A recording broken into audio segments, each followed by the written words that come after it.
Hi, welcome to your introduction video where you're going to dive in and learn all about a birth chart before we get to your reading. My name is Mandy Rose, and I just want to say thank you so much for trusting me to go over your birth chart with you, help you better understand yourself, help you find your purpose, help you figure out where your planets are located and what areas of your life are going to come up over the course of your lifetime, what themes are going to come up, and how to better handle conflict, and also help you better understand why things might be happening to you.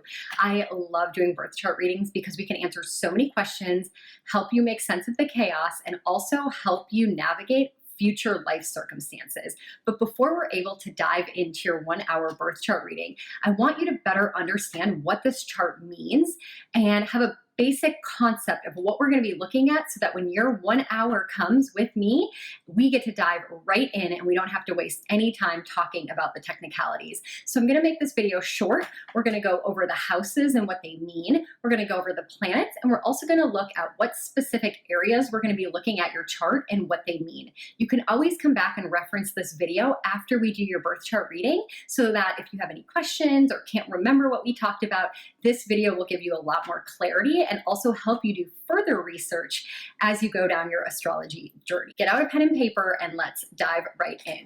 First, we are going to talk about the actual chart itself.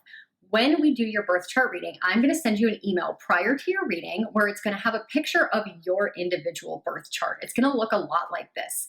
And next to your chart, I'm going to have a similar chart with all the words written in it. And that second chart with all the words on it is going to be indicative of what each house represents. And you can see they're broken down here into 12 houses. We have the astrological wheel, which is pretty much just a picture of the sky. And because our Earth, right here, we are here on planet Earth, because our Earth is round, we have 360 degrees in an astrological wheel with 12 houses that equals 30 degrees within each house. So this is the zodiac sign of Aries. We always start an astrological wheel, a basic astrological wheel with Aries. And as soon as the sun enters the zodiac sign of Aries, we begin the year right here at 0 degrees of Aries. And the sun will move from 0 degrees of Aries into 30 degrees of Aries, where it'll then turn into 0 degrees of Taurus, all the way to 30 degrees of Taurus, then 0 degrees of Gemini to 30 degrees of Gemini, and so on around the astrological wheel. Now, your individual birth chart, when I send it to you, will not have Aries, more than likely, in this first house. So we call these houses. So this is the first house, the second house, the third house, the fourth house, the fifth house, and so on through the chart. Now, each house is indicative of a certain area and aspect of your life. And this is really important to understand. So when you get your birth chart reading from me, you will see a picture of your individual birth chart. And next to it, like I said, you will have another chart that has a bunch of words on it, and it breaks apart all the houses and what they mean. So to kind of go through it, Aries is the first sign of the zodiac. And Aries represents our self, our core, our drive, our passion. It's all about our selfishness. And as we go around the wheel, it will go into different areas of our life, starting at the most inner selfish part of ourselves and ending with Pisces, which is the most spiritual sign, which is the highest, like outside of ourselves sign. So Aries is going to be about ourself and who we are. The second house, Taurus, represents our finances, our money, our work ethic. Our third house goes a little bit broader. It goes into our siblings and our communication and how we socialize with other people. The fourth house is the Cancer ruled house. This is our home. This is our family. So you see how we are expanding here. We start with Aries, ourself, then we expand to our finances and our work, then we expand to our siblings and our communication and our social network, then we expand to our home and to our family. Then we get into Leo. This house represents our inner child, our playfulness, our creativity, our romance. That's this fifth house. The sixth house is the Virgo ruled house. That is the house of our health and our wellness and our perfectionistic tendencies, our duties, our to-do lists. Then we go into the 7th house. This is our house of partnership, our romantic relationships, our business relationships, our intimate connection with others. Now, I want to pause right here for a moment because we're at the 7th house right now, which is directly across from our 1st house of Aries. Now, remember I said Aries is all about our self, our personal self, and directly across the wheel is the 7th house of partnership and relationship. Now, this is what we call an axis in astrology. So one sign is almost a polar opposite of the other sign. And so this is the relationship axis, the relationship with ourselves and the relationship we have with others. Then we go into our 8th house right here. Our 8th house is Scorpio ruled. So anything to do with Scorpio, deep transformation, our traumas, our ego. It's the house where death and taxes and really hard challenges in life is right here. Then we go into the 9th house, which is the Sagittarius ruled house. This is the part of our lives where it's like travel and adventure and higher education and wisdom, wanting to learn more. So that's this house. Then we get into the Capricorn ruled house. Capricorn is all about our work ethic. It's our work, it's our career, it's our motivation, it's our purpose in the world, what we're striving to do, what we're striving to become. And then we get into the 11th house here, which is our social network, our social skills, the people that we are affiliated with, the groups, how we identify ourselves with different groups. So the 12th house then is Pisces. And like I said, that is the sign that's ruled by spirituality. It is endings, it's completion, it's our karmic house. So this is really important. We're going to talk in your birth chart reading about your 12th house, your karmic house. This is where you're going to find themes and lessons that keep coming up in your life that's karmic. And it's the ending of a cycle because then we begin again at Aries. So that is an understanding of what the houses mean and where you can look in your life to see what themes are going to come up in those certain parts of your life. So for instance, let's say that you have your sun, which I will go over all the planets and the celestial bodies in just a moment, but let's just use the sun for an example. If you have your sun meaning your core and who you are, in your 4th house of home, that would mean that you take a lot of pride in a big part of your life being the sun, being the core in your home life, in your family. You're someone that really values family and that makes decisions based on your family. Now, let's say, for instance, you have Mercury, which is the planet of communication, in your 7th house of romantic partnerships. Your 7th house is our partnerships, our interpersonal relationships. If you have your Mercury here, Mercury being the planet of communication, you really like to communicate with a partner. You're looking for a partner that likes to communicate. You love to have deep conversations. You need this in your life with your intimate and personal and romantic relationships. So as we go through your chart, that's what we're going to be looking at is which planet is in which house and how does this play out in your life? What themes of your life are highlighted by which planets are there? Now, you may not have a planet in every single house. That's totally normal. You may have more than one planet in a specific house. That's also normal. Now, there's nothing in astrology that is good or bad. It's just where things are to help us better understand why things are a certain way. So people ask me all the time, I have Saturn in the 1st house. Is that bad?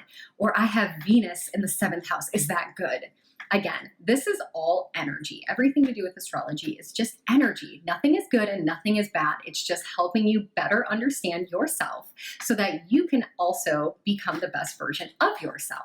So there's a couple points on the chart that I want to highlight because when we talk about it during your birth chart reading, these are areas that we're really going to focus on. So I want you to understand their impact when we go over them. The first thing that we're going to talk about when we do your birth chart reading is your rising sign. Now, this is so important because our rising sign is actually the zodiac sign you should be looking at when you look up your horoscope. Now, I know your whole life you've been looking up your sun sign. So if you're a Scorpio, you've always looked up Scorpio. If you're a Capricorn, you usually look up Capricorn. However, our rising sign is actually the most impactful sign, I believe, in a birth chart reading because it's the constellation that was coming up in the sky at the moment you were born. So essentially, when we're looking at your chart, you are right here. This is you. Depending on what your hair looks like. I'm a really bad drawer, so don't judge me. So this is you on planet Earth at the minute that you were born. The minute you took your first breath, boom, this is a snapshot of the sky the minute you took your first breath. And right here is where we're going to look at the constellation that was coming up in the sky, in the eastern sky, up on the horizon, the moment you were born, because this indicates where your wheel is going to start. So on a basic wheel, we always look at Aries right here in the first house. However, yours might be Scorpio, yours might be Cancer, yours might be Sagittarius. And the reason that is so important is because whichever one was coming up here is going to determine which house has which theme. So for instance, if you are an Aries rising, your first house of Aries is going to be about yourself and your core. Your second house will be Taurus, ruling finance. However, let's say for an example, Cancer was coming up at the moment that you were born. Cancer would be in your first house, and your first house being all about yourself and who you are is going to be Cancer themes, home and family. Your second house would then be Leo because it goes around, we just shift the wheel. So it's still Cancer, Leo, Virgo, Libra. It's just going to be over here instead. So Cancer, Leo, Virgo, Libra, and so on around the chart. So it just shows that different areas of your life are going to be impacted differently than the person next to you. And that's why your rising sign is so important, because that is what's going to make the chart switch and tilt and shift. Now, your rising sign is the mask that you wear for the world. It is what people see you and view you as instead of your sun sign. Now, in your core, when you look up your sun sign, it is who you are. It's why you read a horoscope and identify it, and it makes sense to you because it is who you are. But your rising is the mask you wear for the world. And this is really important for us to understand because, like I said, this first house is all about ourselves and who we are and how we look and how we present ourselves. So that is why our rising sign is so important. The second part of the chart that is really important to understand is what we call the MC line. It's right here. It is the midheaven. So imagine if you were really lost in life, and this is such a natural instinct, a natural tendency that we all do at a time when we feel lost and confused. We go outside or we sit in our room and we look up at the sky and we go, I don't know what to do, just help me. And we look up, we look straight up to the sky, right? Because we feel like we will find answers if we just look up to the heavens. If we just look up, we're going to find the answer in the stars. So if you're a baby born right here and you look straight up in the sky, that is where you're going to find your career, your purpose, where you should be focusing your energy in your career. So we want to see what zodiac sign is on your MC line, because that is the area of your life that you're going to find your themes of career and what's important to you. So this person, their MC would fall in Capricorn. Capricorn is all about discipline and structure and routine and determination and success and wealth. So you would want to have a career that allows you to harness those energies. Now, if you had, let's say, Virgo on this cusp, Virgo is about health and wellness. So you probably would want to have a career around health and wellness to be really successful. So we will talk about that in your birth chart reading, but I want you to understand that that is a really important part of this chart. Also, your 12th house, this is your karmic house. So whatever zodiac sign falls in this area of your life is where we're going to see the karmic themes. So because you're a certain rising sign, and then we go around the wheel, whatever ends up landing in your 12th house, that's where your karma is going to play out. That's the themes of your life. That's going to be all about endings and wrapping stuff up in this lifetime, really getting the lesson, really learning the lesson around those themes so that you can move on and complete your soul's journey. Now, if certain planets fall in specific areas of your chart, that's what we're also going to discuss. So all the planets have different meanings, and I will be writing that in your birth chart interpretation. When I email it to you, you will see what each planet means. And we'll run through it really quick here. So the sun is your core. It's who you are. It's how you identify. It is like your innermost being. Your moon represents your emotions. It's the part of you that expresses emotions. It's how you feel emotions. And in which sign your moon falls is indicative of what areas of your life you're most emotional around. Your rising sign, like I said, your rising is the mask that you wear for the world.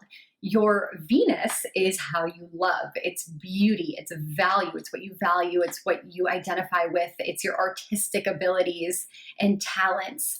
You have your Mercury, which is your communication, how you communicate with the world, how you prefer to communicate, what you like to communicate about, depending on where it falls in your chart. Now, your Mars is all about your passion and your drive. It's our sexual instinct. It's the planet of action and doing. And where that falls in your chart is where you're going to find you're most passionate. It's also going to indicate where it falls, if it's going to be more of a grounded energy, if it's going to be more of an air and a mind energy. It's going to be determining if you're more of an emotional energy. So your Mars is going to be your passion and your drive. Your Jupiter, oh my gosh, I love Jupiter, one of my favorite planets. He is all about our luck and our blessings and our abundance. So where Jupiter falls in your chart is going to indicate what area of your life is going to be kind of easy for you, where you're going to feel good, where you're going to find your wealth and your abundance and your luck. So we can see what areas of your life you might be more financially profitable. Jupiter also in a female's birth chart indicates your husband. So depending on where Jupiter lands, we can talk about that as well. Now, in a male chart, we look at the planet Venus to be indicative of your wife or your partner. And this goes for same sex, opposite sex, different genders. So the chart is just about energies, okay? It's not about predicting your future. It's not about exact science. We all have free will. It's just about the energy and where it's most potent and where we can look to gain the most value out of our lives. And then we have the planet Saturn. Saturn is our tough love, disciplined dad. He is the dad that doesn't hug. He just wants to teach you lessons to make you a better person. Saturn is Lord Karma. He's the taskmaster, the timekeeper, the structure and discipline in our lives. He brings us the hard lessons that we don't want to deal with. Illness, death, suffering, things like that. So where we find Saturn in your chart is also going to be indicative of what areas of your life you might struggle most in. And I find that this really helps people clarify and identify why certain things keep coming up for them, why they keep having to learn the same lessons. Why is this the problem in their life? Because I feel like if we can better understand why, then we're able to harness that and move on and stop beating ourselves up. So we really will look at Saturn in your chart, and we will also look at something called your Saturn return. Now, if Saturn, let's say Saturn was right here in your chart, and I only say this because we are in Aquarius season and Saturn is in Aquarius right now. So if you are someone watching this video and your Saturn is in Aquarius, you are going through what we call your Saturn return. So a Saturn return is when you were born, at the moment you were born here on planet Earth and you took your first breath, Saturn was here in Aquarius. When Saturn goes all the way around the chart and comes all the way back to where he was at the moment you were born, we call that your Saturn return. And when you go through your first Saturn return, you're about 28 and a half to 30 years old, depending on where you were born, where Saturn was within Aquarius. And it's a period in your life where you're going to go through transformation. You're going to go through that rebirth of going from like a child and feeling like you're not quite sure of yourself into your adulthood. A lot of people change during their Saturn return. My personal motto is you shouldn't get married until you go through your first Saturn return, because you will most likely be a different person, want different things, and have different priorities and structures in your life, because Saturn will have taught you many lessons. Because Saturn will have taught you many lessons as he makes this trip through every single area of your life. When Saturn is in the 12th house, he's going to bring up things that are karmic to you, bring up endings and lessons you really need to focus on in this lifetime. When Saturn is in your first house, he's going to teach you lessons about yourself and your self-esteem and your drive. When he's in your second house, he might teach you financial lessons. When Saturn is in your third house, he's going to teach you about your sibling relationships. He's going to bring up, lessons around communication and so on through the chart. So it's really important to know where Saturn is in your chart. And as he makes his way around the sky, he's going to go through every single part of your chart until he comes back to where he was when you were born, and you will have completed your first Saturn return. Now, by the age of 60, you will go through another Saturn return. So we will talk about that in your chart, where he's falling and what lessons he's meant to teach you. He's in every single sign for about 3 years. So if you look back in your life and you think, wow, I had to deal with this issue in my life over these 3 years. And then I had to deal with this issue in my life for like 3 years. That's usually pretty common. Now, it also depends on what other planets are near Saturn, where other planets are in your chart, and what conversations they're having with Saturn. So there's a lot more to it that we will go through, but I just want you to understand that basic concept. And then we also have what we call our 3 outermost planets, Uranus, Neptune, and Pluto. We will talk about them in your chart, but because they are so far away from us on Earth, they don't move very fast, and they actually affect a whole generation of people. So everyone born in a specific time frame will have Uranus in a certain sign. And then even like a broader range of people born between certain days will have Neptune in a certain sign, and Pluto even more so, because Pluto moves very, very slow, and he only goes around the sky every 300 years. So when he's in a certain zodiac sign, there's a pretty broad spectrum of people that were born with Pluto, let's say, in Aquarius. Now, there's two other points in your chart that are really important to understand that we will be going over during your reading. It is called your South Node and your North Node. And these are something I wish every single person knew at the time that they were born. And so if you have a child, or you're expecting a child, or you're looking at getting pregnant in the future, this is the first thing that you should know about your child, is their South Node and their North Node, because our South Node represents our past life and the abilities and skills that we're born with that we're really, really good at. We have accumulated all this knowledge and skills over many past lives, and then we were born into this lifetime with those themes and those abilities already within our soul. And so our South Node and where it falls in our chart, so for instance, let's say our South Node falls right here in your 4th house. 4th house representing home and family. This might have been a theme in your life that was super important. You were maybe a mother of like 10 children. You were a father that ran a really big household, maybe back in the 1800s or whatever. So where your South Node is, what skills and abilities you're really, really good at. Our North Node, on the other hand, will be exactly across from our South Node in our chart. So if this is where your South Node is, your North Node will be directly across from it. And our North Node is indicative of our future destiny. It's where we're meant to go in this lifetime. It's when we're born, we're meant to go in this direction.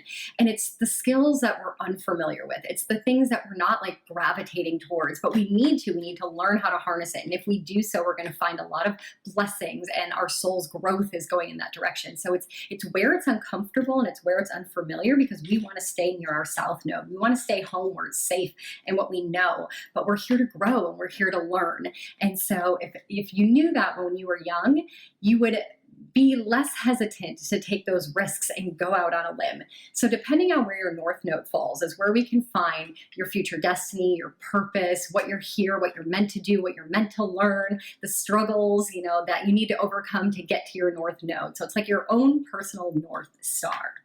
So these are the most basic things I want you to understand before we do your birth chart reading. The only other thing that is a little complicated, and I want to take just a moment to better help you clarify as you look at your own personal chart, and also as we talk about it, because it does make a difference. And that is how the planets communicate with each other. Because really our birth chart is just like a story of energy.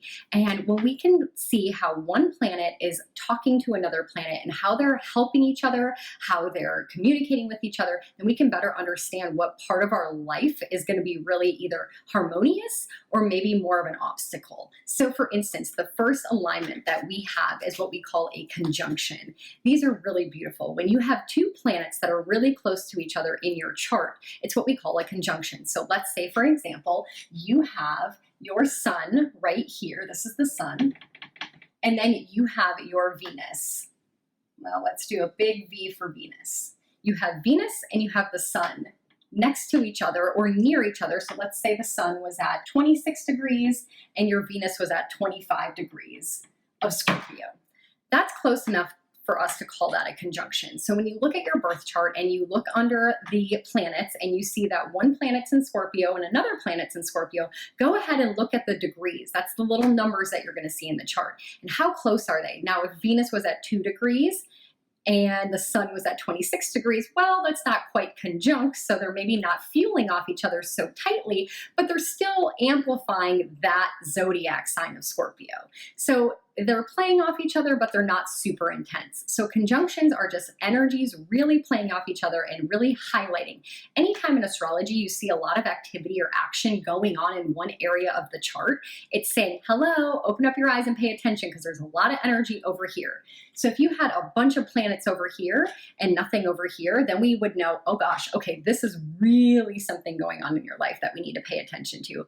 But if you have your planets kind of scattered, it's like, all right, we have different themes and we have different things going on. You're someone that can juggle a lot of things. So that's kind of what we look for as well, is like placement in areas in the chart. So conjunctions are when two planets are close to each other, their energies feel good, and they're helping each other teach you a lesson. Then we have something called an opposition.